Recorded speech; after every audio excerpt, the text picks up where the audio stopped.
भेंडी भजा अति कॉमन रेसिपी आपण माने तो समस्ते प्राय बनाती किंतु मु केमिति भेंडी भजा बनाए आपण माने थरे देखंतु आउ एई उपाय रे थरे तयारी करंतु देखिबे भेंडी भजा एकदम परफेक्ट तयारी हबो आउ बहुत टेस्टी भी लागिबो।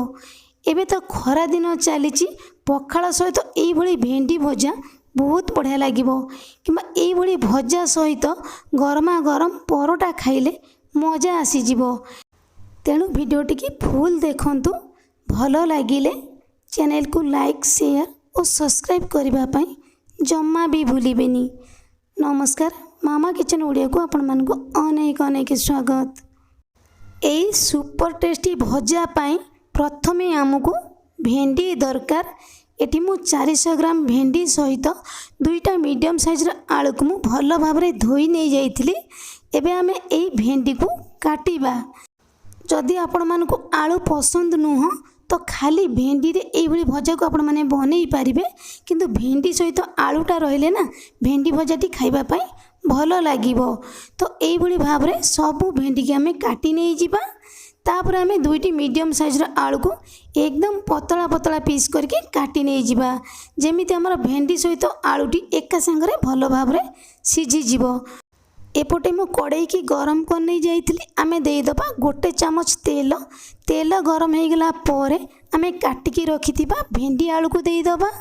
सेथिरे एबे देइदबा आमे गोटे चामच लूण, आधा चामच हळदी गुंड। एबे आमे आकु भल भाव रे लेउटेई टिके गोळेई नै जिबा। गैस रो फ्लेम को एठी एबे आमे मीडियम रखिबा। एई भजा को आमे बिल्कुल भी घोड़ेइबानी। तो एई भली भाव रे आमे लेउटेई की भजा को भल भाव रे लाल करके भाजी नै जिबा। घोड़ेइले कौन हबो ना भेंडी आलू हमर अधिक सिझी जिवो। अधिक सिझी गले ना आलू हमर भांगी जिवो। तेणु कर एई भली भाव रे आमे मझिरे मझिरे टिके लेउटेई नै जिबा। भेंडी आलू हमर लाल हेकी भाजी हो जीवो। बिल्कुल भजा को घोड़ेइबेनी। जदि भजा को घोड़े देबे ना ताले भजाटी हमर अधिक सिझी जीवो, आलू हमर सब भांगी जीवो। तेणु करी भजा को बिल्कुल भी घोड़ेइबानी। एई भली भाव रे भजा को हमें लाल करके भाजी नै जिबा। एइठी आपण माने देखि पारुथुबे भजा रे हमर गोटिए भी आलू भांगीनी। भजाटी हमर भल भाव रे हेई गलानी। आमे याको बाहर को नै जिबा। सेम कड़ाई रे आमे देई दबा आउ 2 चामच तेल। तेल गरम हो गला परे आमे देई दबा आधा चामच जीरा, आधा चामच सोरिष। एई सोरिष जीरा को आमे फुटिबा पई दबा। तापरे गोटिए बड़ साइज रो पियाज को आमे काटिके देई दबा। एइठी एबे आमे देई दबा गोटिए कंचा लंका। एई पियाज को आमे लंका सहित मिसेई किछि समय भाजी नै जिबा। पियाज को आमे लाल करके भाजीबानी। पियाज रो खाली कंचा बास्ना पळेई जिवो। पियाजटी हमर हल्का भाजी हे जिवो। सेथिरे आमे देई दबा अल्प किछि भृषंग पत्र। एई भृषंग पत्र मिसेई की आमे पियाज को किछि समय भाजी नै जिबा। पियाज और भृषंग पत्र एका सहित हमर भल भाव टिके भाजी हे जिवो। तापरे 2टी टमाटो को आमे काटिकी देई दबा। तापरे आमे देई दबा आधा चामच लूण, 2 चुटकी हळदी गुंड। आमे लूण हळदी गुंड देई भेंडी आलू को भाजी थिले। तो तापरे देई दबा आमे आधा चामच काश्मीर लंका गुंड। जदि आपण मन को अधिक राग पसंद, मुझे गोटिए कंचा लंका को काटिकी देइथिली। तो आपण माने चाहिले 2टी कि 3टी कंचा लंका को आपण माने काटिकी देई परिबे।